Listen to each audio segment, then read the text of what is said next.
Zanga le somni langa chan in mapuyo pau pathian thangwa na ipi masapian ven tuni ke jong taw nalam kai dinga guna kamji in pathian ya sei do sa nomum hiding in kata sanin ka kipai in gong utang sei chungang ki pa thu kan sein tu le tu nya hong khom ho zo se na bon chao chungang ki pa thu kan sein dam nei pe pathian jong thangwa na kan pe ne he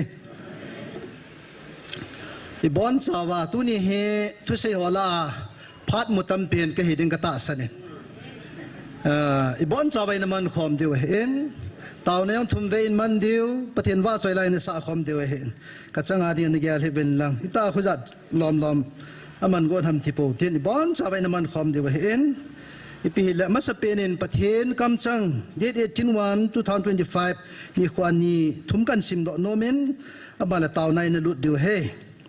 na chon sit now sandup je zu jang le na chon sit now chun ka ngai lut na healthy ponte aji chu nang hoi ti sanan hung gizil uwa pana a chon sisa hung peng ni hi ve hi jong le ta san wanga hu hing na na chan u a hin hi chu ho zo si chu ke man ka ngai lut zala thil hung thei a hi bo ve tunin ke man thil dang thupi dang tam pi jong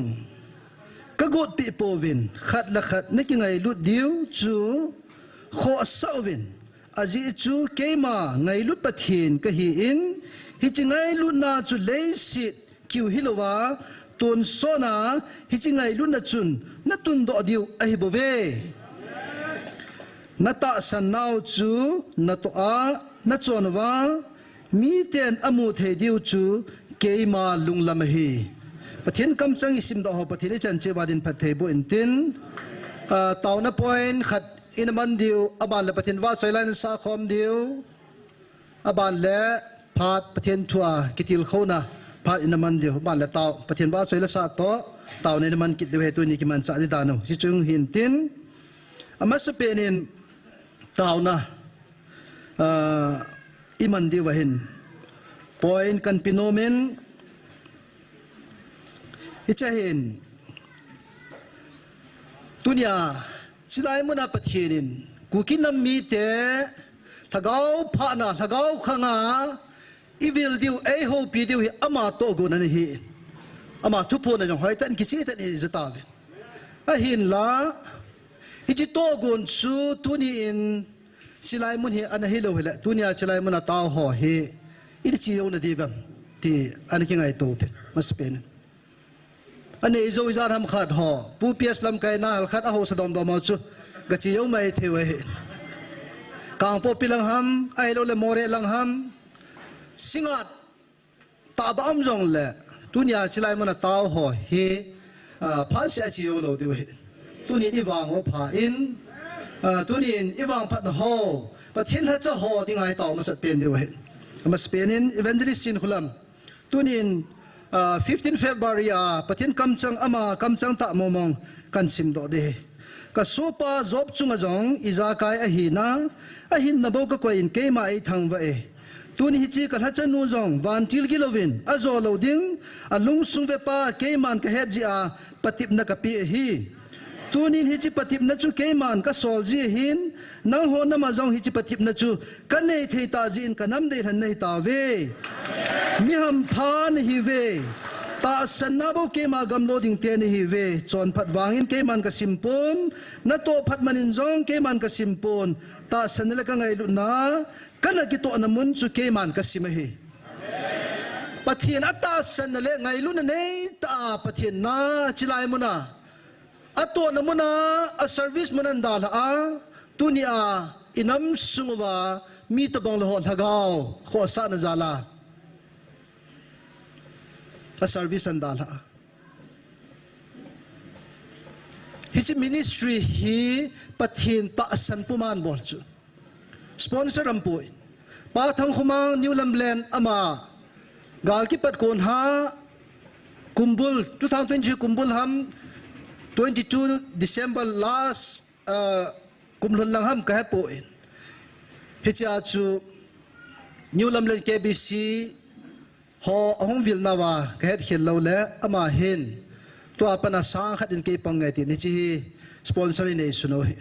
ai wangin pathinin apeding pathin awa to pe ministry khat eti ong chukan sei do no men tunin hi chi ministry nei nu evangelist nu hin aloi pa hi amo jam mi he ma he ven tuni taw pi ngai e ho hi chi na to kang he chun ka he go na igam suma kang po do gon chun uthang sei hin ai nei pu hin pathina na to di ong le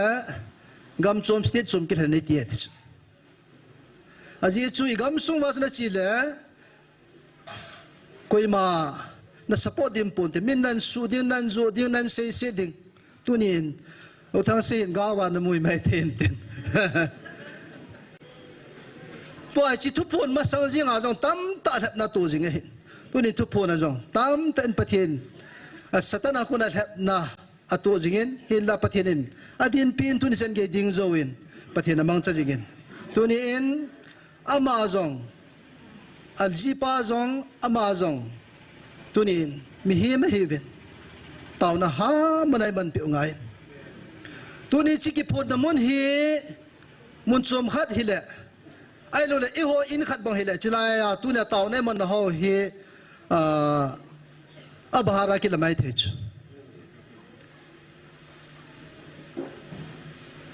chukil le i ho thado speaking la lo hi han lang i so pi ho pai te ham elmar ham mizo ho ham ai lo le naga ho ham Christian nam chum khana hitabang hin pathinin a ho pi namun khat han lang hi le chilai mun chu ipi ti dem ti ka gyal ji chu mi ho hin ki thopi ventin ai lo le building long ki tung ta tunia chi vetong bang khu rhino bonum na lai chu e ho hi akito sot lo te min sin na dile ki zu na dile za chum chuma alha dai na thei te bol ngan chang te po na ma mai hi chi nam mi te hi chi pau tho te chu hi ven tuni na kho le jing hi jong le pathina bon chang ken ha su ken pathina he nai tuni evangelist te taw pi te ta sal gawa pathin ngai lu na pathin phung vu na achanova hit pathina ngan sinau hi thum ke pathin evil phat chan ge wa amoy pang zowa thu zowam theina divin pathina ta sal gawa hat na ne thein divin pathina nga taw pi te aban le golang robat pathin ki pu na za ama zong an sumi te zong refugee heaven ha sata in luwa ma heaven chukin le golang robat zong ma mi hem golang chapang he ama zong mi hem golang lunggel le the hi zong la pathinin al han he ipidinga han na ta salunggel that the a he chu tuni in ama zali jong pathin thang vautin ama le an sumi te ho zong pathin nga taw pi uten sule pathinin an sei ho phung do a athacha evangelist pu in sule upama ne wa he tuni in evangelist pu zong phasota an mangin abale upama ne an man be kinin pathin phasa le tunia hi adang an ben be the kit na lai tuni na bangin evangelist pu mang ta poita lung neo ai lo le sei se ipi tam ta ang the sule upama ne yang chuka phat bola gai khat jong mai the hi cho chui de lo he tunia pathin to go na in pathinin I chung warun sa dung zuya chu e ho zo si ata sano han lang akui bon chang pathin aman ho hi jong le alung lai ji pa chu athupi pe ne tuni in pathin ngai taw pi de he mo zo pathin aman cha jing the le diu chule inam suma adang dang pathin in man be the na diwang taw nai man na lai diu he abana chichu pathin aman cha atha cha ho le in sumi te hodinga taw na in ani na a nam sunga ho na tang ho Reverend Pastor ile ho adingin ana taw tin ichi sunga hin thagau mong thai ho ding tau te pathianin hola cho ko chun nagamawa dingin nagalawa dingin tau hi vin keman ka henai amona pam thei po tu ni chen ge pam thei lo jivin ga hi pathianin ka ngai lut ko na het chu ai tia tu nei tin piwa aman ei sa piwa Michael van til edin pisawa igal mi te wan tu ni a ai ki chanwa lungdong ga boy tai ti thupon ya bon chai se pe Tunia hi inam sungwa pathin la cha ho reverend pastor ne ho evangelist pathin la cha ine ho hi e ho mi pi ho zo se la ho bu mi ho zo se amo hai kingam kingaya pathinin ho chu pathin to reng khanai neu amo se ho bo se hi ina ta sanwa ina zui wa hi tunin amo ho chun pathin thu pon hi an ta san teng wa le hi chi pathinin e ho ninga gon pa hi lol hin de ahin la tunin achina thipna ki song ho tunin pathinin achina thipna ho zonga la mang su mang theti a hepovin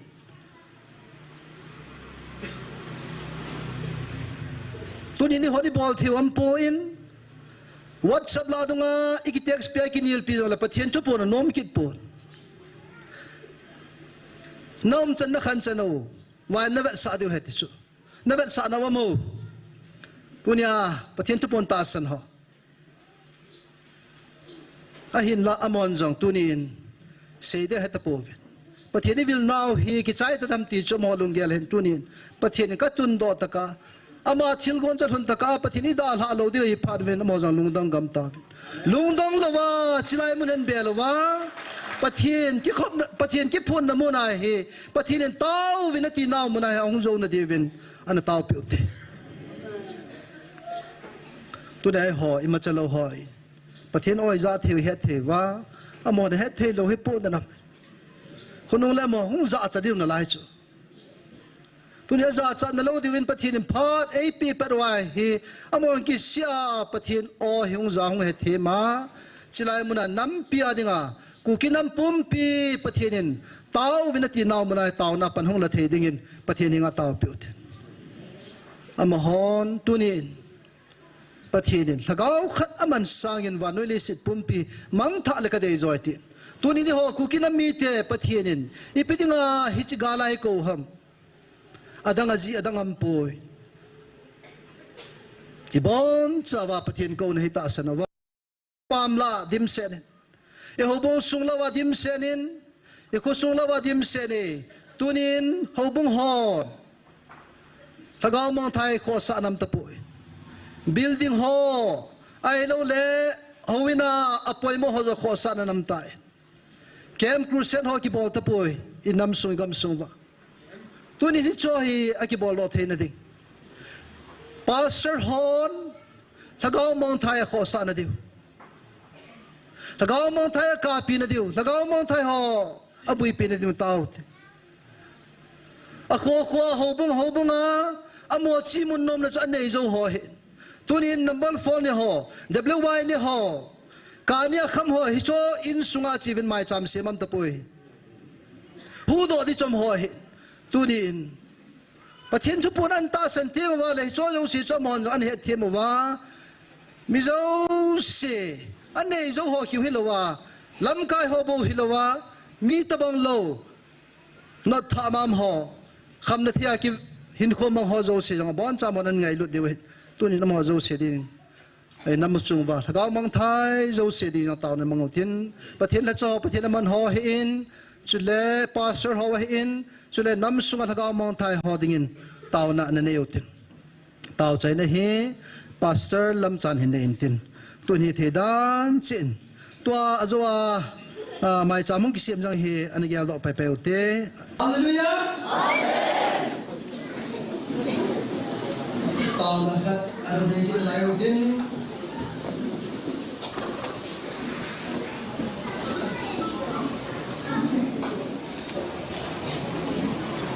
nam kai ho ding nam su he a try ki khanoi in pilam kai chi in amo zo sin zo tin la go chu bo ni ata san ni ne ta bo a tin chu bo ni nam lam kai ho het sa di nga ila tu ki jum kana chi ke le kapinem zong với cái ngày này kim một bên cái gì cái anh ngài sống có ở ra mà ở ra hiện na student na anh ông cái hiện cái ông sum ta cái này cái gì rồi lại à chú inam sung cái nhiều bộ tâm năm bé sẽ không thấy lâu đi hè nên hết thêm một bên inam sung wa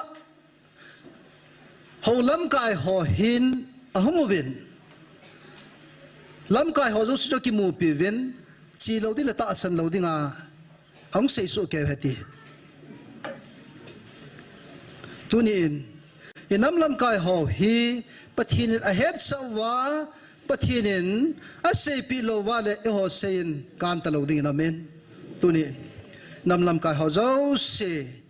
a try ma lam kai ho zo sen pathian thu poni hi chi thu poni an ta san tiang wa le acham lovin in nam sung wa kingai lu nangum ta bet amen pathian ko do o pathian kam chang hi I het thelo ji wa tu nya hi ikibung khan naw ma hin kingai lu nam lo he tunin pathian thu pon an ta san the na diu nam na ato na wa hi ama akingai lut bangai hi annam he ngai lu na ama in sunga dinga kho sa bangai hi annama dinga kho sa the na ding pathian nga ta pi the nam lam kai ho ding aban le ho sa ho azon pathian la choi ta pi ta vin aban in tua he nam lam kai ho nam sunga ho so ma sangin ta nam lam kai in tiu chukit le nam sunga thiếu noi lam kai này ho gal ki patilin mit hilongin tola mit hikai levin nap kai levin pathian nga taw namang ho hi tunin amo jangin pathian in ik vil now hi ata sanwadin pijing hinam tunin amo din taw pi ute tunin pu ps mai akimu in ama in taw na ni sin chlai mana mit hisengin apagin ama kiwide pove pathin ama kiwide lo di he adang nam lam kai ne ho inam lam kai ho chingnoi lam kai ho jong pathin de this pathinin gal mun nga van chili sol piu hilo ham ipidinga ho thala kap dinga thala gal sa dinga thala inam mi te ho chu zo dinga ki gut gut na lai ham ka te tunin nam lam ka ngai num wale en ngai pathin chilai mun hi bai chakhena namil hiu sengwin lai mun tawin nagal diu keman ka hanai ti pastor ho chu thagau mo thai ho kho so in ti inam sipai ho chu gal chu ama in ei sat pi diwa sei pi chilai mun hai taw dingai athu pi chu yo hi ta sayang chu thal him chu ikilam wa ikigo diwa nai hai hin amasapi na ibel diu pa pathin hi tuni ibel ta pove amho apasal ho chung hi la tunia inam lam ka aziti ho chung diu chula slai mana taw na manga asipai ho ziti ho chung ni chula lai mana taw na manga itia mo mel mo am lo ham pathin pang lowa chu ita sau ai thal ho wa ji ki son wa le ni khat le I lu ham diu yu khat le gal zong lawa im de we tunin gal sading nam sipai nei ho vivi nei ho chule adi alam kai ho le insumi te ho pathin to gal sading in tunin pathin nga thum pe utin amon jong ki gel hawa chilai muna pathin ko ma taw na ma theina ding taw pe uti athum na a hausa ho hausa hai pathinin na khot phang teu zon nakilam da om poi ti chu na puna pa teu kita na zala kana pi gama he hichi gam chu na ho in muchi phalo na tu win hicha ko na chu sumna mu ho chu pathian phat thei bu na he na ti win hi cha chun jip la kalin lo na kilamaven kamai chan nan lut kinavet ho la cha ho chun hi chi chu a thiang lo der khan po ven atam po la ki pa ven ka ki da vet chula tunin igam sungo tunin pa chale dim kitai hi cho zo si tunin taw na mangote ho so jang pathin na ko now a sei pi ho hi agial do jingwa agam sung he ven tup the amo thu thu chula pathin na thu thu he ti chu gam sung agam sung chu ka ni le dinga chu a phal lo le a thol lo di hiang chu hi chi thane na chu aman agam sunga cha nei hin tunia thane naw he ta povin suma akizo gam tawin tunin ho so ding taw piut agam sunga kani le ki bol agam ho agam na ding pathin nga taw te kati tunin agam na ding taw te agam sunga agam na ding am ho kati poi kani le agam na ding taw te kati tunin pona nom chula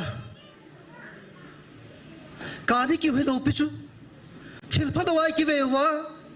thilphanawa building ki lamawa thilphanawa thal ki lamawa hicha chu gali pon go no he hi cho jo se pathianin tunin le thul ille thu han nang le igam diu he ai la zo ni sim dovin na chon sin naw chu ti san bangin sandup je ju jong le kangai lun na khel de pon te hi chingai lun na ju tunia hi dama hinga khoi chen wa igamo pathini ven pi ve tunin pathian thang vau ti hi cho yo se gam na ding inam lam kai hoding inam sipai hoding ho so le kani le ho agam na ding le pathian ko na hi ahead wa ata san no lion bel theina devin pathian nga taw na mangotin taw chai na hi evangelist hin mang pathian mang in ne pi wintin hi thedan chen pathian nga taw nan mang ki taw te tai pathian thua cham cha ina kitil kho diwa in hi che hin bible chang pathian thagau thiang thu ponin date 7/8/2023 ni khwai na piu bible chang kan sim do ding he keiman anangai jing vo abunga chang daniel bungup chang som le lia pa na som ni le ge chan ei piu in chai chang som ni le sigi som ni le gup le som ni le sigi bo kan sim do de he keiman ki ga da khat ka sim do tai keima leng vai ni nagam pumpia mi ten daniel pathian chu again so ke wa ang sunga kiti hot hona che di wa hi aji chu ama hi pathian hingjing a hin ton sot geya thu zo jing a hi a lengam jong iti chan geya ki sumang loading a leng vai ni na jong hi beiti nei loading a hi hi chi pathian hin mi ahu do jin ahu hingji e mel chin le thil kidang tam pi abol jin van le si na kidang atonge sake ba kai ho hat na la a daniel hu do jong hi chi pathian hi a hi ati pathian athuing sim naw ichan chiwadin pathei bo han lang pathian thua bible in sim nawa kangdut masangin tunin chilai muna taw namang ho hi mi ham pachum no tunin pathin ahong vil hi kukinam pumpi ahong vil na hin tunin taw nei naman pi ho adi a holam kai ho pastor reverend inei ho hin anata asan han lang hile tuni hin chia ni sia taw namang ho hi na hong thailo nam di chu kati dan chu mi amun hin niaw hiya chini khole chen chi ho bung he chini la khon chi kho ti khat chu mai the tuni ha chom lo chu pathian la chilai muna itaw na he aza ei don buno alung haina se amai va choi na lung haina se itaw na mai ti ko ho zala tunia Michael van Tilin tha panga gale sat piu hikit ai wang lai ho chung na hin kho ka kinung vet jis na ne wa pana na hin kho hin vetot tuna chilai muna taw na mang dinga นั่นเห็นน้ำเกี่ยงจิไลมุนาดิ้งดิ้งไงก็เห็นน้ำก็ยิ่งยาวจีจูก็เห็นโลเบชไอ้วางประเทศนายจูอาเซจุละไงลุ่นนวางฮิจูตัวนี้ประเทศไงลุ่นนวางตัวนี้อีบอนชาวจิไลมุนาฮีเต่านั่นลำกายปังเทประเทศว่าใจละสาปังเทเต่าเข้ามาปังเทเฮเวนหิงจิงประเทศง่ายลุเป็นหิงจิงประเทศทางวันในปีกินเอาไว้เนี่ยเดี๋ยวเราเลี้ยงปลาเห็นเลี้ยงไว้เลี้ยงกำสุงเห็นมีจาลสอมนี่มีจริงมีเทียมหอยเลี้ยงด้วยเฮ้ยจีจาลสอมนี่จุงเห็นปีปุยมีทุ่มเลี้ยงด้วยเฮ้ยจีอินเดเนลจงปังเห็นมวยสู้จังเอาไล่ตัวเห็นเฮ้ยจีไล่เห็นเดเนลจุงเห็นประเทศนักฮัตตาปันจีจุนเดเนลฮีอามินทางเปลี่ยนเล่ไว้หอมาเฮจุนนงเปลี่ยนอะไรเลี้ยงปันก่อยกุศเฮ้ยจีพัดไล่เห็นตัวขมปีปีพุทธันขมปีมีนี่หอเล่มีจาลสอมนี่หอจะเกี่ยวตัววินเลี้ยงป้าก็มาเห็นทุลุขัดเสียมดิ่งอากิกงตาวินเฮ้ยจีทุลุช่วยไปหามาติเล่นี่เฮ้ยจีมาสังจุนดานิเอลฮีอาทิตย์มวนเดียวฮอลละฮอลมอสุอีพีกิมอสเลี้ยงป้าก็ไม่กี่เฮดัมตีฮอลไล่เต้าหินมูดอปีเป็นเอาจูปะเทียนจงจางฮิโลเลติจูดานิเอลช่วยปีที่ว่าปะเทียนจงจางแต่มาให้เต่าน้ำมันจูเฮ้ยจะเต่าน้ำมันจูเฮ้ยจะจูเฮดิ้งตีฮีฮอลลุงเกลัมตายเฮ้ยจุนเลี้ยงป้าก็มาชีวินนี่สมทุมซุงเลี้ยงป้ากรมตีโลมุนดังมีดังก็มาบอกขุบเอามาเลี้ยงป้าขุดเห็นนักเสียมินหลังกี่ก้อนนักเสียมินหลังฮิจิจุยโลมีจูสักกี่บ้ากายหงสวาเลลุเดติจูอมอก็มาเลี้ยงป้าก็มาสักเสียวตาจูเลี้ยงป้าจูท่านอมดิจูละนะท่านอมดิจูอามากรมบัวมีบอกขุบดิ่งอายุจุเลี้ยงอะฮิจัสอาลีนั่นละฮิจัสอากำสุงปุ่มปีมีเจ้าเสียจูอามากรมบัวอบอกขุบดิจูเลี้ยงป้าท่านอมดิอบอลตายไม่ได้มีเจลเปอร์เซียมีแต่ดานาเฮจิจุดลาบอตโลดิ้งอินบอลอินทิชเฮจิพัดไล่จุนกี่ขุดเห็นนะเฮจิสวยจูอบอลเจ้าหินเฮจิจูอบอลใต้ที่ดานิเอลจุนเฮดดอพัดจุนอามาจีอินนี่ทั้งอบอลไงบางจุนเยรูซาเล็มนังงาอินบางกอดหงอินเฮจิจุนนิสิอินนี่เสียอัตเอาจริงไงบางจุดนี่ขัดเลเวลทุ่มจุดีลซุนaku buat deal sun tahu nama nget. Itu tahu nama sun liang pa ko malut kip tawin. Acam lam nama kan sede. Liang pa ko malut sun liang pa ipiti tam tele Daniel tu seki ba kai hong sunga lialut dita chun. Lialut dinga aum pa na hi liang pa hi lungdong lunggim kita. Ama cu itile echa kun chun koi lu nam thi dam ti lunggel zan khuwa gel het imu thei lo binamet ahin la mi ching mi thiam ho le hilai pi pu te ni ho loi chun to khun hen na hin na bol te te ti chu ai ta ji chun leng khat a hi a chu ma cha kitip na cha bol lo the lo ai pa na bol tai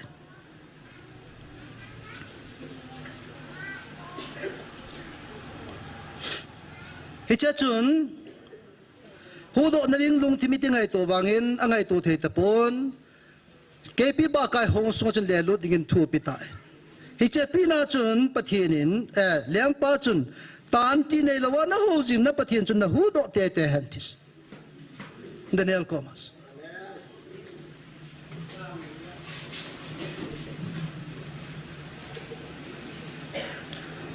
hiti chun Daniel chu kepi ba kai hong sung le lu nam tai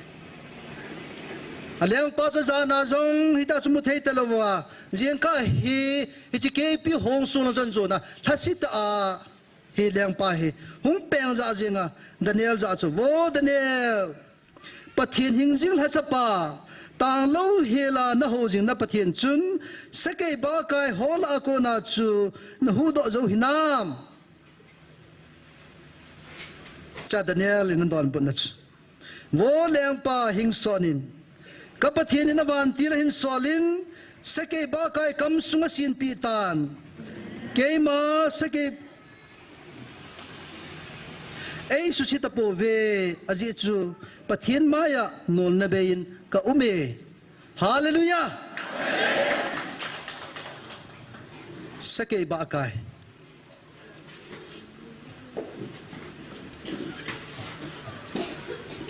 pathin avan tilan solet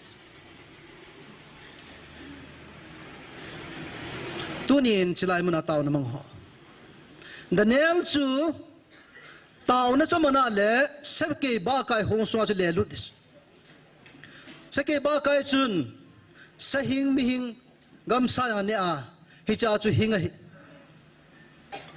Daniel yang chun akile lut le sake ba kai chun ne chai tan tin chu phat le cha achinga them ho hin kyon vai hom ta winge ti chamo lung gele tuni in a hi de pu pathena taw namang ho taw namang pa Daniel chu sake ba kai mu kam ho chu a khot keng ho chu pathen awan ti la solid atu cha sa ta tunin ama thana ding ama kepi ba kai hong swa le lu dingai tu ho chu abon cha vi leng pa in sake ba kai hong swa chu ale lu tawin ale lu na tu la chungan achuman poiti chu bible ki mu tol chuman lovin amo cha settle levin agu ho zo siang chu achip bong bong veti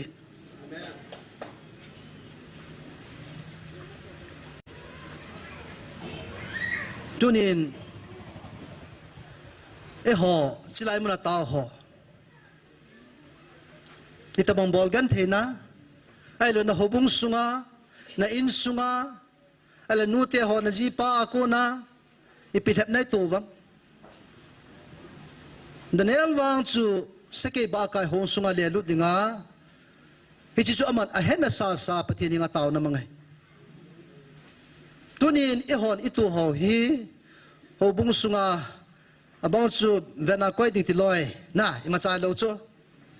koi le koi kit lo wa abang mol ne ngum chu mol ne ho wang phat dan pathin ko ma san kit din lai chu kizuma chu iza cha chu e weni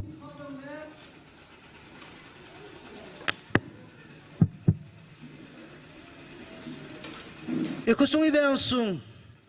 i loi pai ai lo lam kai chan khom pi hola chu a kizum nai i zum nau chu pathinin ki pa mani pi ki dewa sei kit na i thona zo siu pathini i san dewa sei so ke si thuna chama ko mai lun phanu le san deu bo ai kit poi le sina ya ni ku khan hong hong de he nu le pa te ho thasi po te silai muna taw na mangwin ta ai se piu hi hingjing pathian he ha chu nu pathian he ton sona lal to na to pa e ho pathian ai sim pau pathian ta sa mi hong ki swa Calvary cross and ge a along le ti sana ai had do pau pathian he tuni nama sei agoi along lo khat cham pui tunin Daniel sake ba kai hong sunga an hu do pa chun tunin chilai mun yong en hu do ta ve kan sei de kui hu dom katile tunia ding pa ke hi hu do sake ba kai ju sala la ki chanum pe ne tunin chilai mun taw namang ho pathin o he ta san ho tunia a chilai gmf dai muna hi pathinin avan tilan sola keima ta jing jong tunia pathian tu sia pangpa keima ta jing hi ningkum July date som la ko ni khwa chu jingka pungge na hi chlai mana hi ku khite ni ki chon pi pe no thal pi ha pumpi chu ka keng phanga ka veilang kengai ka chu na thi tan na grind la katana hung po hi ang po na achang hi chilai pastor to na nung jong hi chang khada khai chilai khom ho jong janam khana kha in lai stem ho jong ko atom ve ta in sana iron ball ho hi cho hi kitan hi achang ke hin fencing adinga kapa in ama hol hi sangai ko na pumpian si mo sa long ne hoi ja chu alin ho tam ta sim par kan ta lo hin ama hin achang kil do chaya amo koi dan wa koi hin ngain thot la fencing khom ding ngan thot la chu khat na chu achang la lo nu me hin ka veilanga ka chunin ka bongin ka men ka khut sang khol ban singa ki in taka jong asinga ki chenin cheper ka ki bun kamit be ka be a bonga ichi pumpi chuka ne khat ka nin ka chain khat ka bara chun khat kan at kit le kadan hom pan pan le aging ta agin chu ke ma in pumpi ki nin ka japu lai ka pinemin asin viangnom na yang ki zai ti chu ilai bazal viang la dunga holo yang ong lai lu no mi tam ta angin zo chuna khuthe thun mấy khu xử lý tua một tao rồi lại mi suy ho hậu neo ho lo yang mà hiện lại à nala sim lại tao hiện tuy luôn này nala không muốn sim không cái hi ai tiếng thi tan khalo bao giờ kan kita này hậu neo bên covid aman in covid hay mò hiện cái hi thi alung phong đỉnh thì đa mày ai cho hidi đồ thì cho pumpi kiti chu British gal alongan man ta deu ta sanamen chule naga galangin mano tu chungangin mano hichi a hi ki sunga umiu chu gal ki patil laya noilanga gothal noilanga police commando ho gypsy khat athal ngari a kwai chulana hichi chu chu ai wanga tunia chu chilai mana ke chu ka khut ngong neo cha cha sanchip che mamen ka khut chilai jong hi ka khut jet lang hi hal khat avomen ai wang amul jong kapu agina chun kati zapu in bom gini jong ka zapu in geso ti hot bang ka zai anabung pa chu ke hi jang kein ka na dingin lelen misi ho kha lelena ama jikin a nge ta hong da na hen ka koban pha cha na khun angin panama nung thai kadip jang athapu in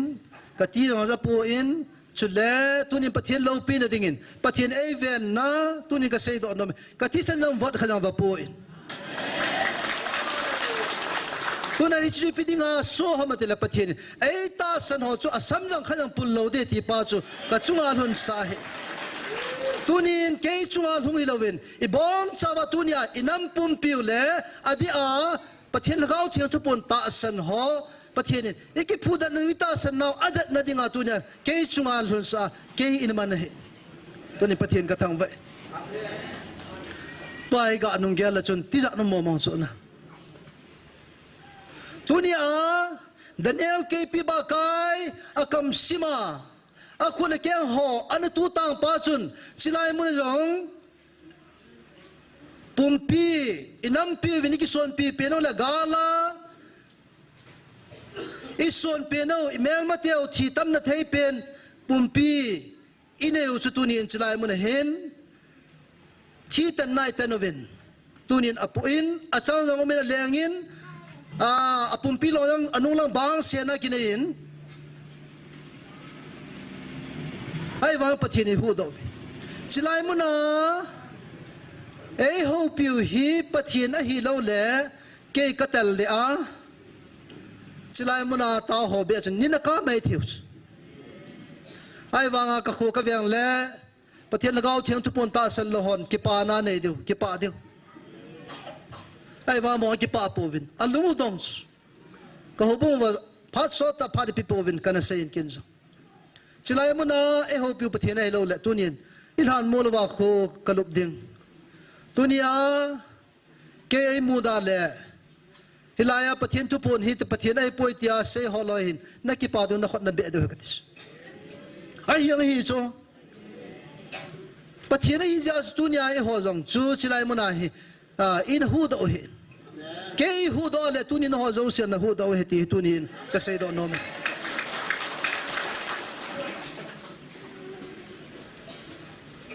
tunin kanam mi te ho pathinin inam pum piu ta sal ga wa ithi gam ti phat wa ichigala hi ko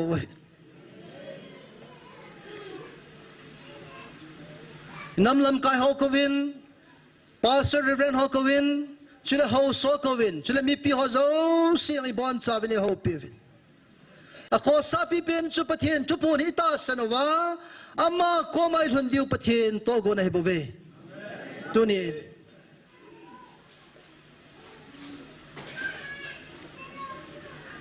Daniel thina dinga na to gong ho chu agua chango nga chimin tunin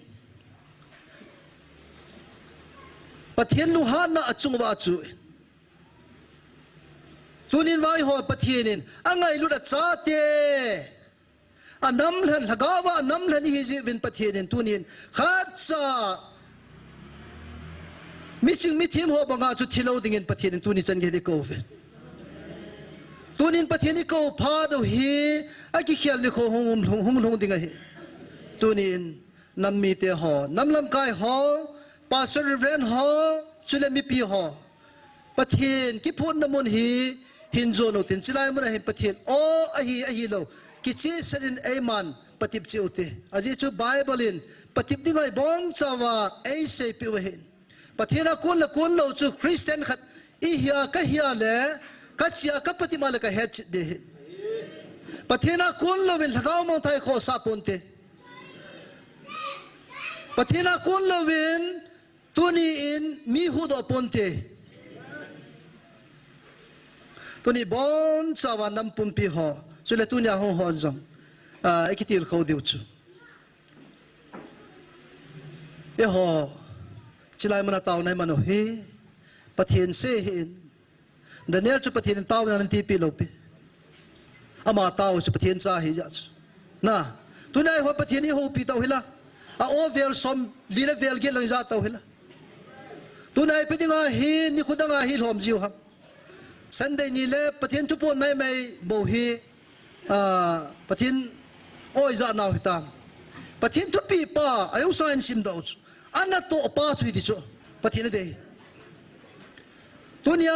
iloi pa in sumi ho bu mi la chu ho iwa ngai chu tunia ho na va hinam na chon chan na khan chan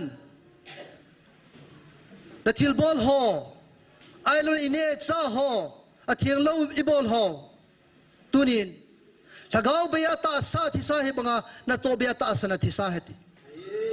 tunin ina to naw I chon chan khan chan ho hi mi ho mu de mi ho mua kilang dingin mo ti oh mi ho chu ni ne thei lawa le ho pathin thupo ni ta san na chu kan lo chu mi ho ne thei dingin mo ti mi ho vet zui thei mo ti tunin Daniel hu do pa chun tunya on lai muna imi ta wai mu wai na khang ta za wa ei hu do he chiki wai point gal muna avanti sol pi wai nga jing oi tunin hinjing pathin ho khate pathinin acha anam lan lagawa nam lan mi te heaven tunin hi cha nam lan mi te chu khat cha jong ma tha dinga de pu chilai mun hin ei ko jing ve angai lu na sang pin nei ko jing ve tunin ko na hina salawa na tai tom te ya ahilo le nakizamo sa tete ya le ni khana nakisi dinga hi silai muna atasan ho ni sa taw na ma pongjing ho jong pathinin ni khana na hin sit diu nakisi diwa na lai ti wa hin tunin atasan le dem ho wa chu akisi na hong sang dinga hi tunin thasilovin hatan pongjing ute nule pate ho